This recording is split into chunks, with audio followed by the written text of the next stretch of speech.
Sri Gurubhyo Namaha Harihi Om Jai Shri Ram. Welcome to our next episode in our complete reading of Srimad Valmiki Ramayanam. In the previous episode, we saw how Sugriva tells how he got to know the roots till the corners of the world, till the end of the world. And then we also saw how all the Vanaras went and how they all came back and they said that they were not able to find Sitama. And Sri Ramachandra has given the Anguliya to Hanuman. So Hanuman and the others who are going towards the south, they are the only people who have not returned. Now, how did the search for the people who went to south, Angada, Hanuman, Jambavanta, Gaya, Mainda, Devida, Gavaksha, how did it go for all of them? That is something that we are going to see in this episode.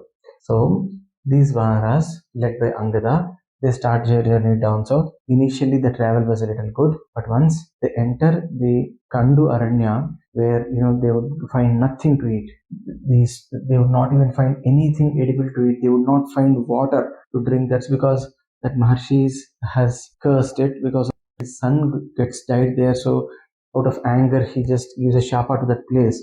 Now these people go, they don't find water, they don't get food, but still they keep on searching. And at some point of time, all the Vanaras would come back and say, let us get back. This is not happening. This is becoming very, very tough. Then Angada, as a leader, he gives a leadership talk to all these Vanaras. He says, see, we can't go back to Sugriva empty-handed. We have come on a task. We have got to finish this task. He and Gandhamadana motivate. They say Sugriva only looks at results. He doesn't look at how much of effort we have put and all. He needs a result. And without a result, we can't even go back and tell that we have done great things. So, oh Vanaras, please get motivated. Please let us go ahead and search more. In the meantime, there will be one Rakshasa who would come and attack Angada. Angada kills him, and then they go and check a cave nearby. They would not find anyone there. They would not find anything there. They keep walking. They keep searching. Angada's leadership talk works. They again search. Again, they are in and around Vindhyas. They keep searching a lot, but they don't find anything. Angada and Gandhamadana, they keep motivating these guys. They go and search in places which are erstwhile waterfalls. They go and search in mountains. They go and search in forests. But forget Sitama, they won't even find anything to eat or anything to drink. Their energies would start depleting rapidly, and they are on the verge of giving up. That they would see a tunnel, and Hanuman would see the tunnel, and he'll say, I see a tunnel there, and I'm seeing that there are a few birds which are coming out there of the tunnel. They are looking very hale and hearty, and the trees at the outer end of the tunnel, they are having green leaves and all. That essentially means that there is some water source near that tunnel. I think we should go inside that tunnel. We might find some water there so that we can at least drink water. Let's go towards there. That's what Hanuman proposes. All the Vanaras quickly accept Hanuman's proposal. They say, yes, we have to go in there. So they start moving towards the tunnel. And once they enter the tunnel, it's very, very dark. It's pitch dark. So they actually touch each other. They actually hold on to each other and they start moving. That's how dark the tunnel is. And they keep walking like that. And one wonderful thing that happens is they'll not be hitting each other, they'll not be overstepping each other and all. They'll be going smoothly. Then they realize that the place itself has some amount of energy. So for one yojana they go like this, and once they go there, they would see some light. That was wonderful for these Vanaras because they were walking in dark till now. And then they see a lot of golden trees. They'll see Sala, Tala, Tamala, Punnaga, Manjula, Dhava, Champaka, Naga, and Karnikara trees. They would see all this. Then they would see huge jewels, lot of jewelry. They would see wonderful birds who are there, and they are all surprised. They see a lot of water. They are now very, very happy. And then they see that there are some houses which are built inside that mountain and the tunnel, and those buildings are actually wonderful.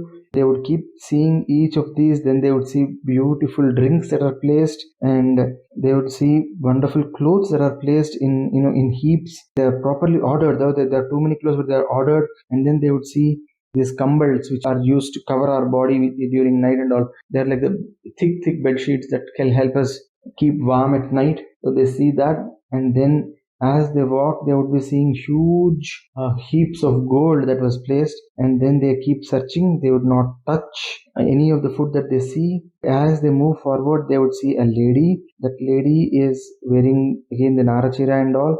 Her face was glowing, and then Hanuman steps up and he says, "Oh Mata, who are you? Whose tunnel is this?" And Hanuman actually prostrates in front of her and says, "Who are you? Please tell." And then Hanuman says, "We are very, very hungry.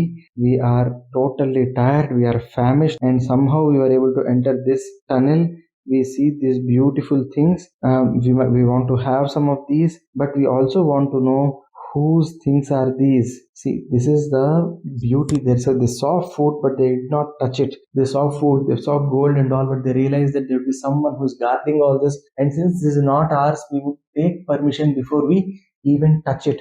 That's the sort of ethics that these people maintain, that these Vanaras maintain. So now that they have seen an old lady over there, they're asking that lady, "Oh lady, who you are, please let us know. And we have come here like this, and please let me know whose houses these are.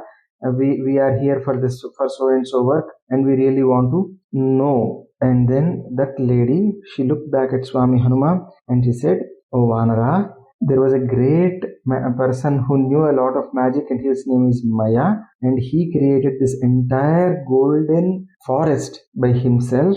Okay, and this man was a Shilpi, or he was the architect, and he did a lot of tapasya and got a lot of money from Sukracharya as well. Then he built this wonderful place, and he lived in this wonderful place for quite some time. This man had an interest in a lady called Hema, and she was an Apsarasa.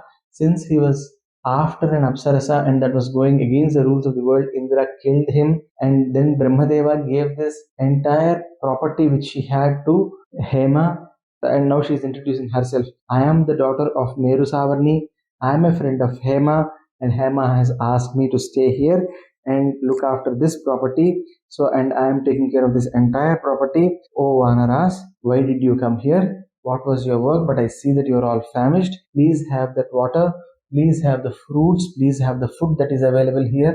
Once you're fine after having food and water, then you come back and then you tell me who you are and what brought you to this wonderful forest. Now, let Vanaras have some food. Let Vanaras have some drink. Let them eat for some time. May Sri Ramachandra bless all of us so that we will be seeing Swami Hanuman's reply to Swayam Prabha in the Swayam Prabha Bila or Swayam Prabha tunnel.